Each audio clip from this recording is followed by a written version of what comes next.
There's a place at the top of our clothesline where you can see just about everything. From my perch, I can see my mum's sewing room. My mum sews all the time. This week, we're going to sew aprons for all the ladies we know. Pretty aprons for Christmas. Good morning, everyone. We're over here at the Australian Computer Museum in Sydney, and today we've got Alyssa Rothwell from the University of New South Wales, and she is really generously donating some stuff to us, an Amiga 600 and a monitor, which is really nice, some software. And she's also brought in some of her projects that she was doing at the university. When was this, 2000? No, it started in 1992. Wow. At COFA. Yeah. Yep. And then I went on to RMIT in 1996. Yeah. And worked there. Wow. Yeah. So, well, I was actually at COFA about 10 years later. So, so it's the place to be. Yeah. Yeah. Oh, art and design. Yeah. And design. Okay. So the first work I made was a project called Getting Dollied Up, and it was all the drawings were by hand, and the line drawings were captured with a surveillance camera, and then that was digitized and then brought into the Amiga 600. Was that just the only camera that you had that could connect to it, or? That was pre-scanners, yeah. I think, or I didn't have a scanner or something. Yeah. But it gave you this really beautiful, thick crayon So line. you drew this, the graphics yourself, and then on paper. And the animation, did you draw each frame? Frame by frame. Oh, that's right. Okay. Yeah, you didn't put it in and then animate it. No. It was all frame by frame. Yeah. Lots of pictures. Okay. And then sequenced in the Amiga 600, and I can't remember the name of the software that we used. It was some sort of stacker. Okay. And then when Macromedia Director came out, we moved all those files to Director and then moved on to the Mac. So I did all the colouring on the Amiga 600. And it was drawn frame by frame, yeah. I know that with like Flash, which I think was a lot later, that where you would draw something like a shape, and then you could move the shape.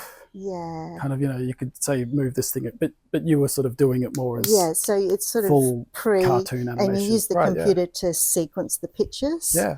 Like a cartoon. Yeah. And did all the sound and Okay. Well, do you want to give us a look at that? Okay. I'll move the camera in a bit so that we can see it. Okay. So this is Getting Dollied Up. So the interactivity gave a really nice new way of looking at storytelling. So there's I don't really know what to say. So there's a character, and she interacts with the dressing table, and has different little discoveries, humorous discoveries within that space, I hope.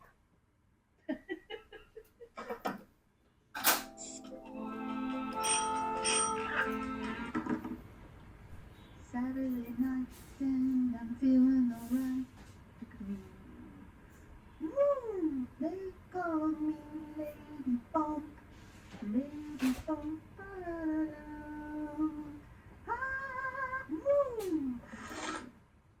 So this was presented in a gallery situation with a plinth and a computer. The audience interacted and played and uncovered the different things that were going on within the life of this little character. So I don't know how much of that you want. Any questions about that? Yeah, so would it have been like a touch screen or something? Was that? No, it was a mouse. It was a mouse, yeah, because I know that some of the old Powerhouse Museum stuff, they had really early touch screens. Yeah, no, I didn't have a touch screen. So then this work then led into me going to RMIT and studying animation more. Right. Fully. Yeah. Can I escape out of that? Yeah, go ahead. And then let's see.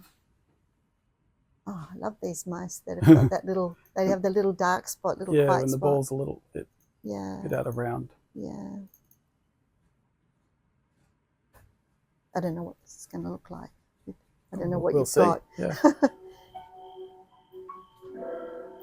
So, I don't know, do you want to look at the work or do you want me to talk over it? On Or? a very hot Sunday afternoon, I guess we'll let it run for a bit. the Yeah. cows were sleeping to avoid talking to me. I wrote a message to the world that lived beyond our front gate and put it into an empty tomato sauce bottle, just like a shipwrecked sailor might do if they were stranded on an island.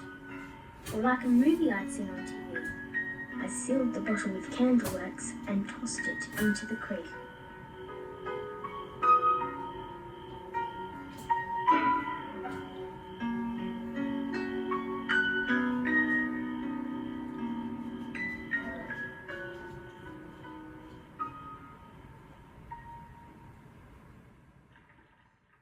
Okay, so this is 3 Mile Creek. So I grew up in northern New South Wales, and it's a way of telling stories from my childhood in an interactive way or a non-linear way. That first little linear animation was made with sand and stop motion sand Yeah. as an introduction.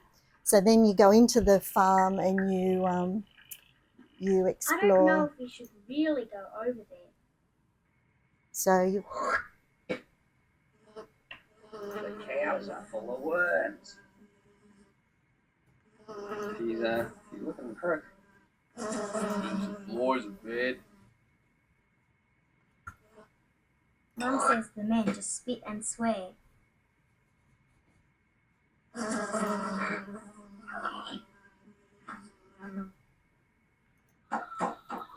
so each screen has a little story, a little scenario, a scene that you can interact with. And I'm bored. this is the chickens. And sound was really important.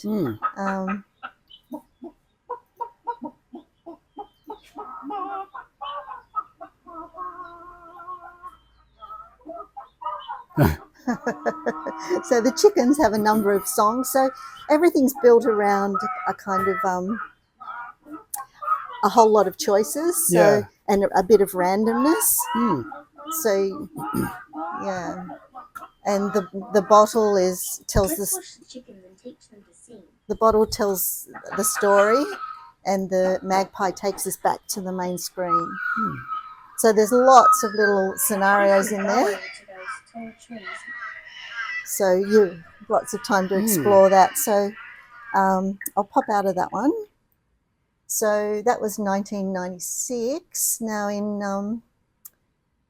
1998 to 2000, I made Pretty Aprons. So 3 Mile Creek, that last one got picked up in France. Oh, yeah. And so I was really lucky and got to travel and show it in France, and they seem to love it in France.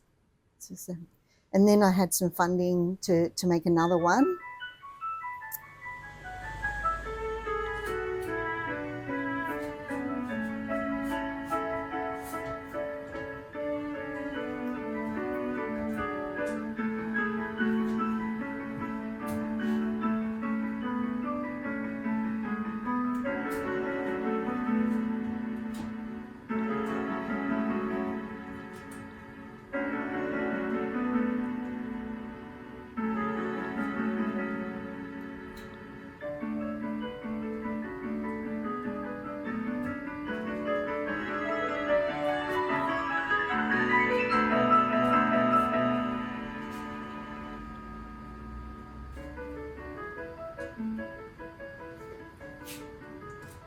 There's a place at the top of our clothesline where you can see just about everything.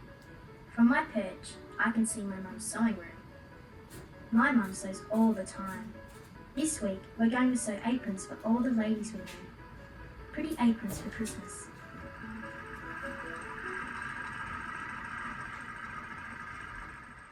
This is the one I felt was drawing a parallel to your work. Yeah. So the interface this time is a little sewing machine, and to access the different stories, you can drag and drop. So that there. and all the designers around Okay, sewing yeah. things. So patterns, fabric, needle, pins, safety pins. Mum says the ballet mothers know the dancers better than the girls dancing.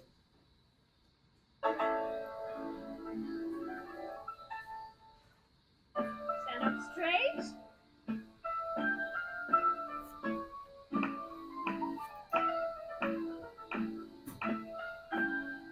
You'll never pass your exam. So I don't know if you're familiar with ballet mothers, but and then to return, you pull the pin, Oh, okay, right. and you. So the interface on this is a little more complicated, Lovely apron. but it's consistent. Yeah. I don't know which other ones we like.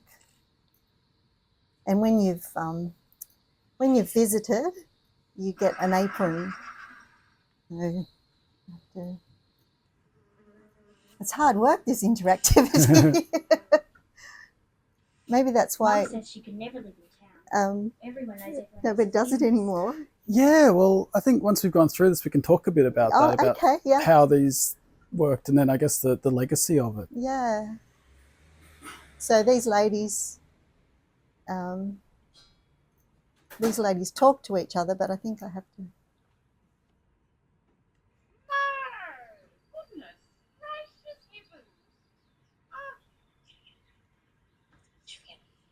They're all talking at the fence between me, and the gatepost. Mm. Get Barb to give me a bit of a haircut. She says I should get a permanent. Anyway, Oh, I was thinking of making my hair go all frizzy. anyway, I was in two I don't minds know. whether I How should do much the more one can you take? Mm. So there's lots of stuff to explore, Yeah. and yeah. Oh, what a relief that all still works. I know. So much of what, a lot of people are, kids especially, are always on TikTok, Yeah. and it's very like small format, very short videos. And so it's got something in common with these older multimedia Right. things where they were, because I guess partly it was just technical constraints, that you could only really have, Yeah. these small videos and things like Yeah. that. Yeah. But that, I think what was sort of interesting about some of these ones was the, I guess just that you're playing with different ways of interacting. And it's a bit, because I think something like TikTok, where there's all of these videos and people are quite creative with making them, but then the Yeah. way they're presented is just as a big scroll, and you Yeah. see this, you see this. Yeah. And I think what's interesting with some of these ones is that feeling of exploration, like you said, where you could see this and then it will branch off to something else. And you're not necessarily going to see all of the same things that the next visitor is going to see. Yeah. Yeah. And I don't know if maybe people don't want that because maybe they're afraid that they'll miss out on something or something like that. But yeah, I just think that it would be actually cool if instead of TikTok, if you had something where people were making these videos, that they could be linked in such a way that it was like An more exploration. interactive. That you could say, oh, look, here's a video of me with my dog or something like that. And that then someone could click on the dog and it would show another video you did with your dog or things like that. Yeah. But then if they clicked on the tree, it would show something about the tree. That's It would require concentration. Well, that's the thing, is that I guess And, that you yeah, can't yeah, doom scroll that sort of yeah. thing. You can't just sit there and go. And this work wasn't tied to any commercial imperative. Well, maybe that's it. And if on TikTok can get their money and their fix with 5 seconds of someone falling down the steps, why would you develop it further? Yeah. And there's a lot of time and like after I finished these courses, I approached animation companies, and they all said that it's not commercially viable. Yeah. The amount of time that goes into it and the detail. Yeah. And yet that's what makes it so engaging. And yeah, because that was the thing I remember when CD-ROMs started to become big, that they would have these, things, educational things for kids, and it would pretty much just be a page from a storybook, and just everything on the page you could click on, and it would do something silly, like pop-up books, or those little sound things. Yeah. one of my greatest compliments was a friend of mine's little boy was 6, and I gave him one of these. Yeah. Not that it's for children, but he loved it, and he buried it in the garden. He didn't want to give it up. He buried the CD-ROM in the garden. Right. So I thought that was great. Oh, let's hope if he ever digs it up, it still works. That'd be I had to give him fun, another wouldn't it? Yeah. No, You never know. You never know. Yeah, wouldn't that be And the nice? other thing is, they say that if you're testing with children, that if there's drool on the screen, it's a good sign. Yeah. And it is often interesting, though, like how much kids will be entertained by old computers and old computer games. Yeah. Whereas I think maybe once they get to be teenagers, they're not as interested in it. Yeah. So there's a degree of curiosity. Yeah. And it changes the way you don't consume it, but you're curious about what's going on, and it actually affects the experience you have, like the emotional experience, because you're investing your emotion. And the simplicity, like I find contemporary animation is just so highly rendered, there's just nothing left to imagine. Yeah. Whereas something that's quite simple, but the sound carries a lot of the meaning, requires another part of your brain to be switched on. Yeah. And so then you have a true emotional experience that's based on your emotional experiences. Yeah. Well, I guess even this is kind of an ambient thing where we can hear the background sounds as we're not actually interacting with it, but it's there. Yeah. And I know, like I showed them quite a lot, and often you get, when you showed computer work, then everyone wanted to know about were the kind of what hardware, what software did you use. But I found that I was starting to get questions like, what sort of chickens did you have? Where did you grow up? Oh, I had a farm like that. And then you think, oh, I've connected at a very personal level, and that's different, isn't it? Oh, it is. It's nice when you can. Timeless. Yeah. Yeah. But even that I think where a lot of these multimedia things, that they sort of had very easy to use kind of authoring tools and things like that. And so a lot of people who were artists, it was famously Andy Warhol, I think, who got into the Amiga. Right. When that came up, and he was using the Amiga to make artworks. Yeah. And that I do kind of feel like that some of this stuff is more perhaps more siloed now. So and it's that there are so many components that you need now, and that a lot of them, anything that needs programming, you need to be a professional programmer. It's like, go on GitHub, get the Python thing, get this, get that. There's not just a package where you can sort of just very easily say, I'll do this, unless it's something like Scratch, which is for kids.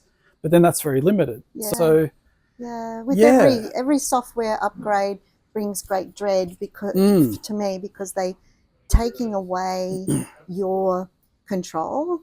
And I mean, that was part of the joy of making it, is that you had your usual art tools, and then you had another art tool. And getting dollied up was, I think it had a 16 color palette. Yeah. And that limitation was beautiful, because you didn't have 5 million colors to choose from. You just had that, and it was quite, it was like having a new box of crayons. Yeah. And it was very easy to say, I want to cut that, and you could just use the tool to cut it. You didn't have to go through a laborious, overly mathematical system. And I know that, again, like say with Photoshop, that they're trying to put in a lot of these AI tools again, and then I worry that it's going to homogenize things, because everyone's using the same AI. If we think that because we don't all have our own one, and so there's just one that Google owns, but then it means everything that comes out of it is going to be a little bit the same. And I think that's why often when you look at AI imagery, that you see and then you go, oh, I know that is, because there's that sameness to it, because they were all trained on the same set of images. That's right. And even way back when they started introducing Photoshop filters, it was like, that's this Photoshop filter, that's 2000 that came out, so everyone had that effect. Looking at it, and it's a different mindset, and I find that the younger students coming through looking at this stuff, they're not interested in how it works or solving that problem. because Yeah. when I started, it was, you practically had to be a scientist, Yeah. and then they introduced these lovely tools, and you no longer had to be a scientist. Like Norman McLaren was a scientist making art, Yeah. and then suddenly all the artists had access to these tools that were accessible, and then it's all moved on to make it so automated that there's no magic. That's what that's, you know, to be able to solve that problem, like to think, oh, I want to make a sewing machine that sews, and have to solve that problem is quite delicious as a creator. You're sort of building the machine in a way. Yeah, because you know, I have students sometimes, I try and teach this way, but sometimes they say, isn't there just a button for that, or a shortcut, or do we really have to draw 100 drawings? or you know, thousands of drawings? Can't we just, because you know, you have motion graphics, but that's not animation. And there's so much charm and curiosity in the handmade. And then that charm and curiosity comes back to the person who's interacting, doesn't it? But if it's, you have a cold experience with stuff that's automated.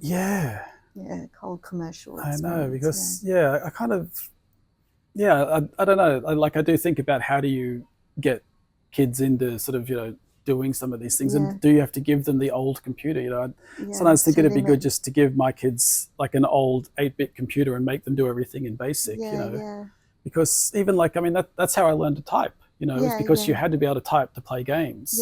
Back in the 80s, you know, because there was they didn't even have a mouse. So, you know, and then I sort of see like that, you know, my kids can't really type because they're not using that, you know, that they do everything on a touch screen. I don't know, but then, because one thing that I found with working with the students is to have a really, really good brief, and the brief limits what they can use and what they can.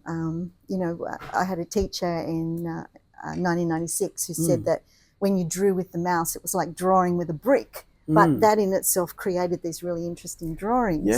And so limiting the color palette, limiting the duration, and then you take away all those overwhelming options, and then they can start to be creative with the tools that they can use that fit into that brief. So more tools, more technology doesn't mean a better outcome. And I quite often have my reminiscing about the sort of work the students did in, you know, the early days, and it was much richer. Even though everything's easier and quicker, it's somehow not as effective. The work's just not there. So I mean, the look of what I've made is very intentionally a push against what the technology looks like. So if there were tools at that stage that could make things very shiny and sleek, and my whole thing was to make it as grungy as I could, and that's why I used sand, stop motion sand, and that's why all the lines are rough. I mean, it's not like it was rough because we couldn't make them smooth. It was rough because that's to give it a certain impression. I wanted that rawness. So all the time it's a pushback against what the software makes you want to do. And my rationale for that is that what the technology produces is samey and everything, whereas something like this I would hope is kind of timeless. And suits the story. Like sometimes you get very sentimental or very nostalgic stories that are told with very high-tech, slick animation, and they don't translate. I think so. And do you still make these kind of things now? Do you? What do you? No, I make. I went on and made like digital sets for a theatre company. Oh, right. And that tied in with dance and music and theatre. So what's a digital set? So it's on the big screen. And so where they would have a screen behind and stage? Part of the telling of the story or the theatre production involved some interaction with the performers, and also instead of having a physical set, you know, you could have this beautiful forest. And then sometimes there'd be things like balloons would come in and they would interact right. with them. But it's very challenging because the set tends to overwhelm because everyone looks at the screen. Yeah. And so it's a very subtle. So yeah, how do you? Yeah, and sometimes there's nothing happening on the stage, and you sort of push the story through in time. Right. Yeah. So and that was a few years, and then now I make more like just linear animations. Right. Yeah. In the last couple of years, I've been working with composers and musicians to just make kind of music clips, I suppose. Yeah. Yeah. So yeah. Yeah, because I'm thinking now that I should try to do one of these things again. You know, I thought it would be. Wouldn't it be great if if I was to all the stuff that we've got here. Yeah. To have that in, so that you would have a big picture of like this wall, and you could click things, and it would tell you something. That sort of stuff. I like an interactive work that explains the. That sort of stuff. So that would be really straightforward to do if you. I remember how to use Director. And to use the old, like some of those old janky sound effects, so that when you click on something, it's actually going to like those weird little sound effects they would have, and have it kind of pop up in that slightly like 5 frames a second sort of kind of thing, come up with the wriggly squigglies around. I think that'd actually be really fun, wouldn't it? Yeah, and each of the computers has its own sound when you turn it on. Yeah. People really get off on that. Like, people will come in and just turn on the PlayStation and listen to the dong. Yeah, right. And then they just turn it back off again. And it's like, aren't you going to play again? No, I just wanted to hear the sound. I know. I just wanted to hear that dong.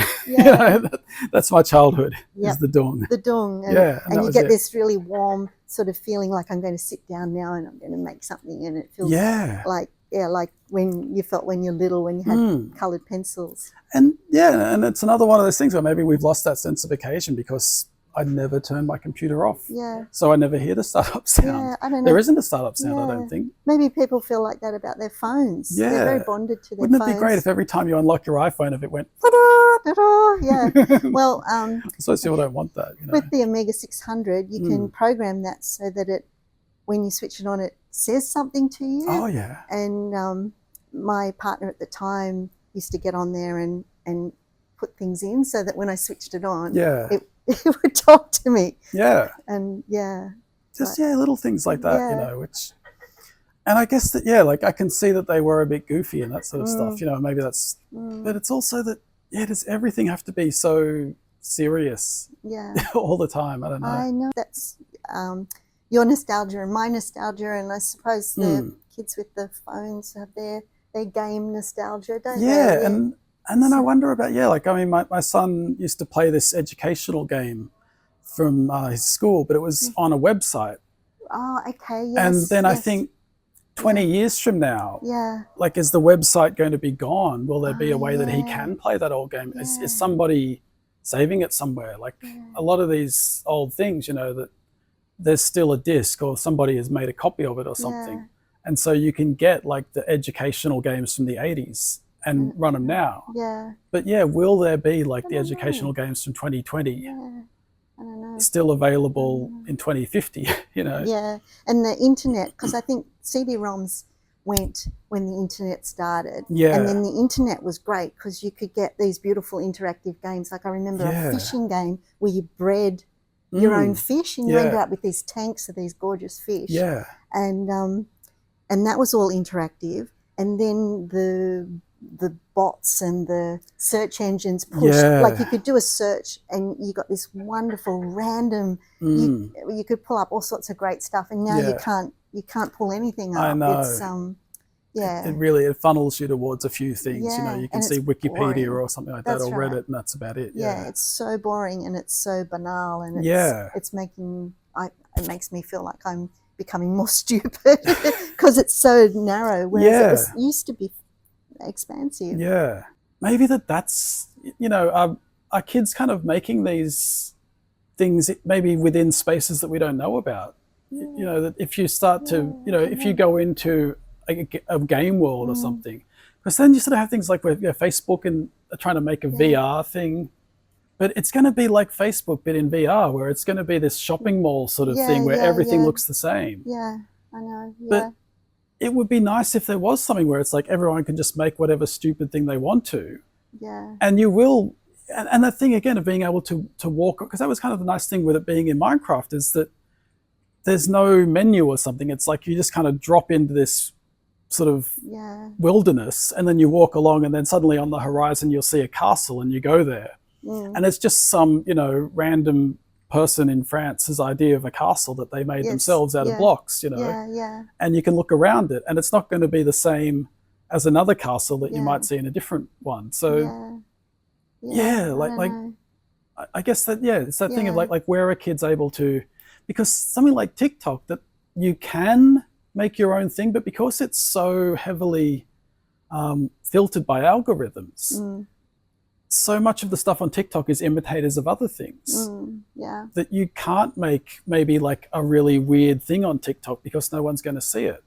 So then you have to make the same thing where you lip sync to the same song if you want to get people to watch it. So I know, it's like weird, how do isn't we it? It's making everyone really stupid. Where's that, like that punk space where people can do something really strange? And I guess it you know, I feel like it has to be there, and maybe I'm just too old and uncool to know about it. I don't know, because all this work and all the work in that era was all done by artists, and it was driven by art values, whereas the other stuff's driven by commercial values. And I even sometimes wonder, like, who is an artist now? Like, well, the artists have all hopped over. Well, not all the artists, but it's almost like if you want to be an artist, you have to sell tea towels or something. I know, and even in the art courses, it's how to market yourself. Yeah, exactly. And it's not about I'll make my great art and it will, you know,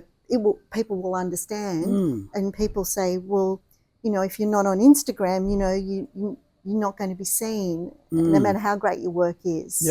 And it's quite scary, really, isn't it? It's a real different thing. And so then the work starts to look like what the people think that they want. There's no surprise, and people, I think people don't, a lot of people don't even know what good art is. They expect to be told, to be educated by the internet as what they should be it buy or see or like or whatever. It's I know. Don't get me started. No, I mean, people have been debating what is art forever, really, haven't they? You know, that's right. Like, that's right. It's sort of, you know, it's a different role. I always say it was like when was it Duchamp, and he put the urinal in the gallery, and it's like since then, I don't think you're allowed to point at anything and say it's not art. You know? No, like, it doesn't have to be, you know, a photorealistic oil painting of something. You know, it can be all sorts of other things. Yes. Oh, please don't let it be a photorealistic oil painting. But it has to be something, I suppose, is the thing. You know, that it has to be something that someone has kind of, you know, someone has spent the time to do. And almost that they've done it contra to what they should be doing or something. You know, that's kind of the thing. It's like that it sort of should be something that's not what the people want, or that's, you know, and that then you think that maybe later people will want it. You know, wasn't there the whole thing about the Impressionists, you know, and when people saw Monet's paintings and they were so disgusted that they pulled them off the walls, you know, and it's like now it's a tea towel, you know. Well, that's the thing, whether your ideas and what you're doing come from a place from within, which is unique, and it tends to be truthful and have some integrity, or whether your ideas are coming from a place that is imposed and that you're contriving an outcome to achieve a particular goal. And unfortunately, like you know, you've got different forces that are pushing work down particular paths. Like, so at the time I made my work, I slotted into the people that were working in multimedia, and that was really excited, and the Australia Council and the Film Commission were all supporting that, and then almost overnight they all decided to support something else. So this stuff wasn't supported, and you know, there were great games like Myst. Do you remember Myst? And that was really creative, and you could be a creator within that. Yeah. And Laurie Anderson and Peter Gabriel, they all made interactive works, and they saw that as an extension of their you know, their creative work within music. Yeah. And then it switched over. It switched over to something else, and now it's all switched over to climate change and diversity. Yeah. And so people who don't have that within them have to pretend, or just disappear. Yeah, it's just I don't know. Yeah, no, I know that here, you know, we sort of try to think about what's our mission, and it's like, I mean, personally, my mission is just that I think this stuff is cool, you know, but we have to kind of come up with, you know, like with the reason why, you know, this should be funded or something like that. That's right. And all is not lost, because I do find, like, when I teach and I show students like more analog approaches, they think it's really cool. And things like scratch film and stop motion animation and working with raw materials, you know, they say, oh, wow, this is really cool. You know, when did this get invented? And they like it because they're in control of it. So if you give them a ball of plasticine and say, forget about the software, forget about everything else, what does this ball of plasticine mean to you? And what can you get this ball of plasticine to do? Don't worry about the tools. Then they're very happy and they make beautiful work. And suddenly they go, oh, okay, maybe it's not about the latest and the greatest, but maybe it's about me and maybe about what I feel and what I can do. And that's rewarding. And then they go off and they get themselves jobs somewhere where someone else values what they've made. And you know, people can look at it, and the people with the funding can say, oh, you know, everything's AI now. And say, why are we doing this old-fashioned animation stuff? But it's not that. It's about transferable skills, and it's about appreciating other things. And it doesn't matter what tools or that you're using, really. It's that was, I mean, there was a famous story about Steve Jobs, who did, you know, a calligraphy course as an elective at university. And that then it was because of that he then insisted that Apple computers had to have multiple fonts. You know, that he said, well, because every computer just had that same blocky writing. And he said, no, our computer has to be able to do proper typography, you know. And it was sort of just an incidental thing in his life that then became the point of difference there. So it is sometimes, where you will have these skills and you don't know where that's going to come up later on. Oh, that's a great story. Like that. Being in a room with people with from different disciplines is really interesting. Like when I did the course at RMIT, it was like 12 of us, and everyone seemed to like, I'd come from a dance background. And, you know, there were people from music background, there were people from design, and all my chickens there, they're all those people. Sort of, we had a sound studio in the middle of the space that we were working, and you sort of do a call out when you want to do your sound, and everyone comes in and you tell them what to do, and everything happened very quickly. And when you left that place, you felt this big gap, like it was this collective consciousness all the time, and someone would walk past and they say, oh, why don't you do this, or have you thought of that? And it was just this great bubbling pot. And everybody's work was much richer for having just the other people around. And so I know what you mean. It's it sounds like a great idea to thread all those things together. I don't know what you do with, I guess there's a certain sensibility in certain types of people.